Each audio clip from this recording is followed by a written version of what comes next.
Hi friends, ఈ గుడ్లు చూసారా? ఈ గుడ్లని అయితే నేను ముందు రోజు గుడ్లు కొని తెచ్చుకొని ఫ్రిడ్జ్లో పెట్టి మరుసటి రోజు గుడ్లు ఉడకబెడితే సాల్ట్ వేసి అసలు ఫ్రెండ్స్ ఒక్క గుడ్డు కూడా విడిపోకుండా చాలా చక్కగా దాని యొక్క తోలైతే బయటకు వచ్చిందనమాట. సో ఈ విధంగా గుడ్లని ఫ్రిడ్జ్లో పెట్టడం వల్ల అయితే గుడ్లు అయితే పగలకుండా చక్కగా వాటి యొక్క తోలు ఉడకబెట్టినప్పుడు వస్తుంది. మీకు ఈ ట్రిక్ నచ్చితే లైక్ చేయండి, షేర్ చేయండి, సబ్స్క్రైబ్ చేయండి. ఇప్పుడు నేను ఈ గుడ్డుని తీసుకెళ్ళి ఈ విధంగా ఇలాగ ఆయిల్లో వేస్తాను అనమాట.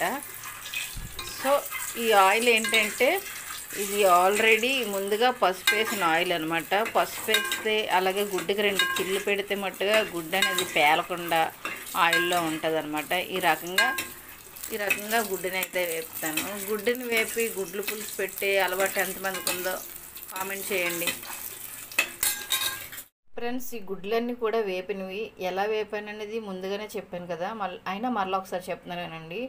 నేను గుడ్డు ఉడకబెట్టిన తర్వాత గుడ్డుకి అటు ఇటు కన్నాలు పెట్టి దాన్ని తీసుకెళ్ళి జాగ్రత్తగా పసుపు వేసిన ఆయిల్లోని గరిటతో తీసుకెళ్ళి గుడ్డు కానీ నెమ్మదిగా జాగ్రత్తగా వదిలిపెడితే ఈ విధంగా అన్నీ ఏగుతాయి.